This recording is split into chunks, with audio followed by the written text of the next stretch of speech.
बोले महाराज आप ऐसी बातें कर रहे हो। बोले पत्र लिखो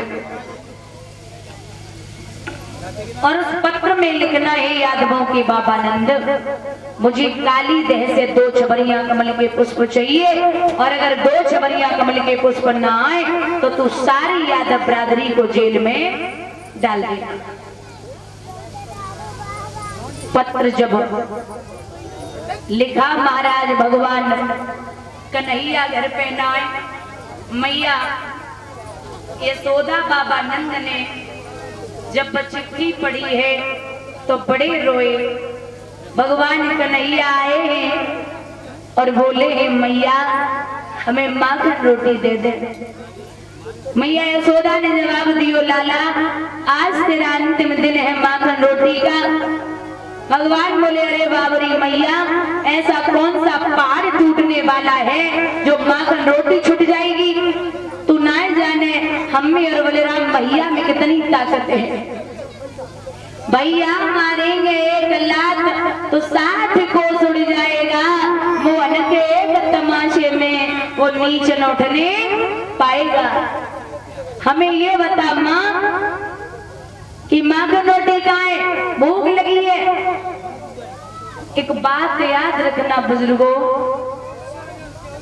भगवान मैया यशोदा और बाबा नंद की आंखों में कभी आंसू नहीं देख सकते थे। वो तो उनके माँ बाप हैं। यहाँ अगर भक्त की भी आंखें भगवान के लिए झलक आए तो भगवान भक्त की भी आंखों में आंसू नहीं देख सकते।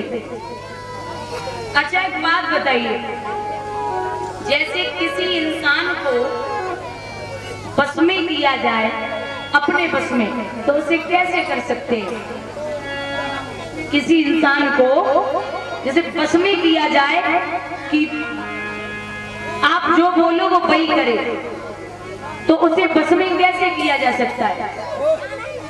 प्रेम से नहीं हो सकता, क्योंकि प्यार जो होता है प्रेम जो होता है वो बरकरार नहीं रहता। 1 साल 2 साल 4 साल 10 साल लिमिट है, फिर धीरे धीरे कम।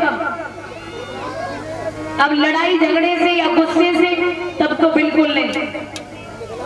कोई और उपाय महाराज लाख जतन कर लो, इंसान को आप बस में नहीं कर सकते। अगर इंसान को बस में करना है तो एक ही चीज होती है, आप उस इंसान की कमजोरी पकड़ लो। किसी इंसान को दादा अगर बस में करना है तो आप उस इंसान की कमजोरी पकड़ लो, फिर आप जो बोलोगे जैसा बोलोगे वो ही करेगा। जैसे इंसान की कमजोरी पकड़ लेते हो कि ये कैसे चलेगा क्या करेगा, वैसे ही भगवान की कमजोरी है भक्त के आंसू। अगर तुमने आंसू बहाए तो समझ लो कन्हैया आ गए।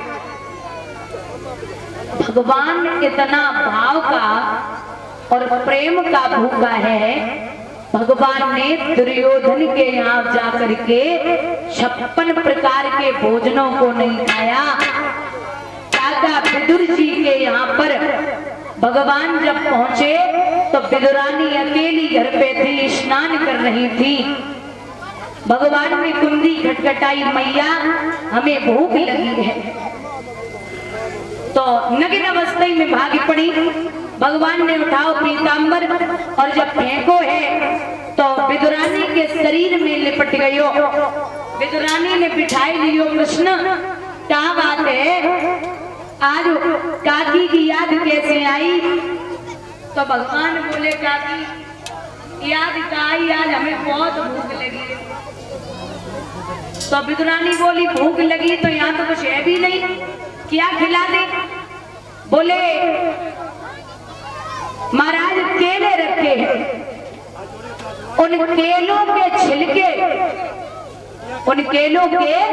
छिलके विदुरानी भगवान को खिलाने लगी और गिरी फेंकने लगी। बड़े प्यार से कन्हैया उन छिलकों का भोग लगाने लगे। काफी देर हो गई, छिलके खा रहे हैं, तब तक विदुर जी आ गए। बोले अरे पगली क्या कर रही है, छिलका खिला रही है और गिरी फेंक रही है, लगा मैं खिलाऊंगा। विदुर जी आए के महाराज गिरी खिलाए रहे और छिलका फेंक रहे।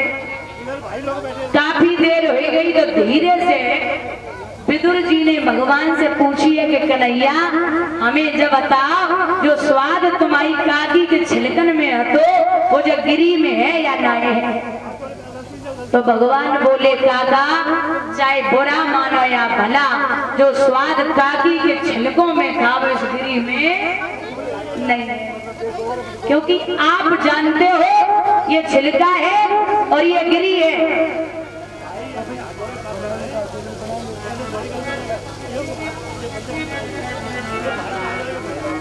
काय वो?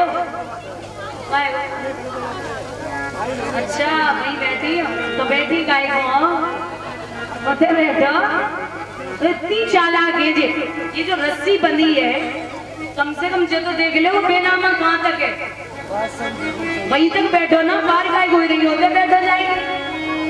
वहां बैठिए या इधर बैठिए, बाहर जगह पड़ी है।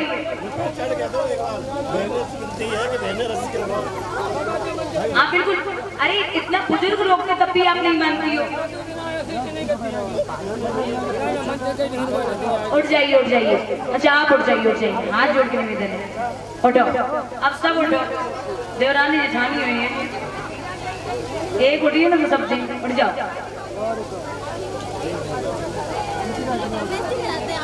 सबसे पीछे क्लास में हुआ होता हो तो पीछे वाली सीट में बैठा हो जाते हो, आगे कैसे बैठ सकती है।